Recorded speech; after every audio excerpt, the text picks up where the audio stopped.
welcome back to Kubernetes Crashcasts. I'm Sheila, and if you're enjoying our show, please take a moment to rate us on your favorite podcast platform. It really helps us reach more listeners like you.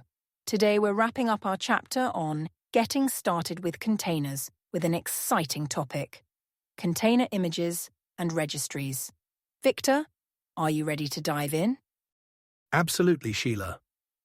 I'm excited to explore this crucial aspect of containerization with our listeners. Before we begin, let's kick things off with a fun quiz question for our audience. Great idea.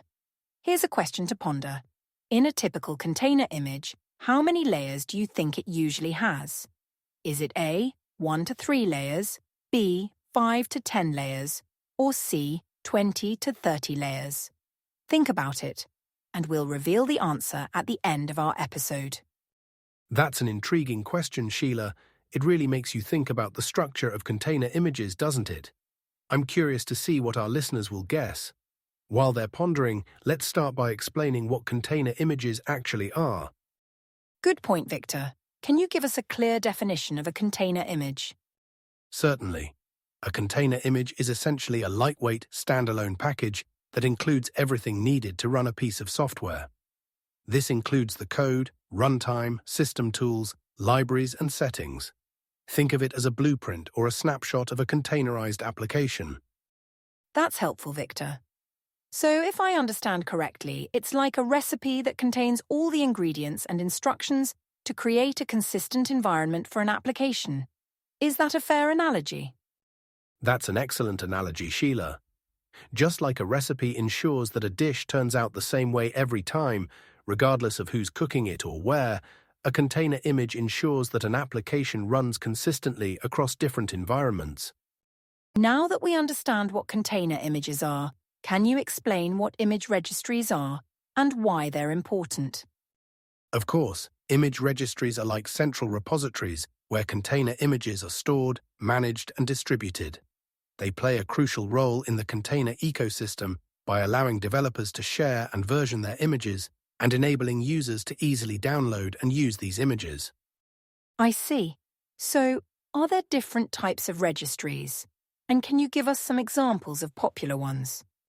Yes, there are primarily two types of registries, public and private. Public registries, like Docker Hub, are open and accessible to everyone. They host a vast collection of both official and community-contributed images. Private registries, on the other hand, are used by organizations to store and manage their proprietary images securely. That's interesting. Can you tell us more about Docker Hub? It seems to be quite popular in the container world. Absolutely. Docker Hub is the world's largest library and community for container images.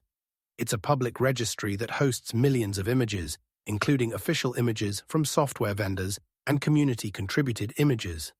It's often the default registry for Docker users, but it's important to note that there are other options like Google Container Registry, Amazon Elastic Container Registry, and GitHub Container Registry. Now that we know about registries, how do developers actually use them? What's the process of getting images from a registry to a local machine? Great question. The process is called pulling an image. When you want to use a specific image, you use a command to download the image from the registry to your local machine. Conversely, when developers want to share their images, they push them to a registry using a similar command. I noticed you mentioned tag earlier. What exactly are image tags and why are they important? Image tags are crucial for version control and management. A tag is like a label attached to a specific version of an image.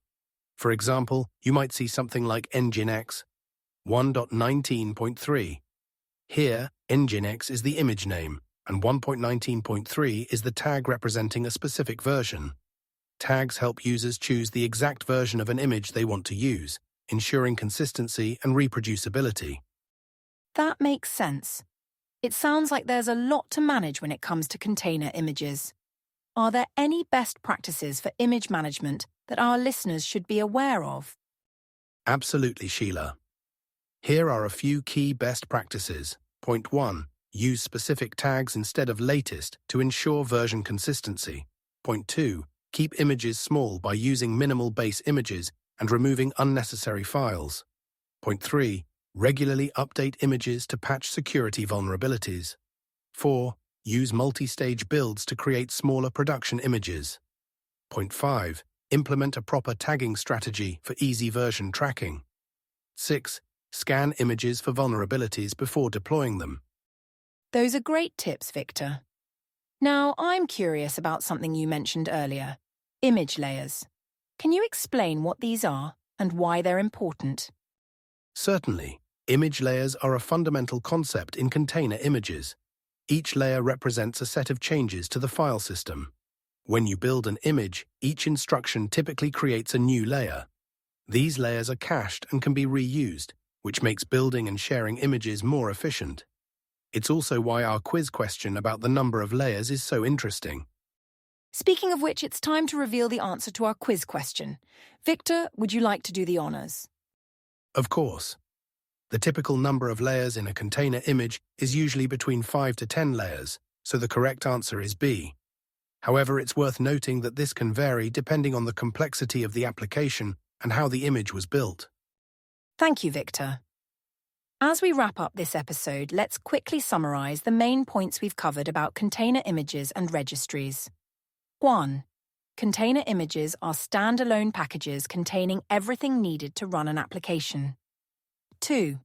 Image registries are repositories for storing and distributing container images. Point 3. Docker Hub is a popular public registry, but there are also private registry options. Point 4.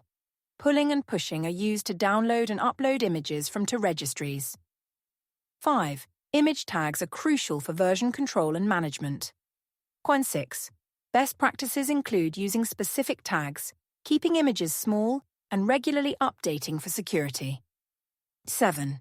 Image layers help in efficient building and sharing of images. Excellent summary, Sheila. This knowledge about container images and registries is fundamental for anyone working with containers and Kubernetes. It sets the stage for more advanced topics we'll be covering in future episodes. Indeed it does, Victor. And to our listeners, we hope you found this episode informative and engaging. If you did, please visit crashcasts.com, join our Discord community, or support us on Patreon. Your engagement helps us create better content for you. Until next time, happy containerizing.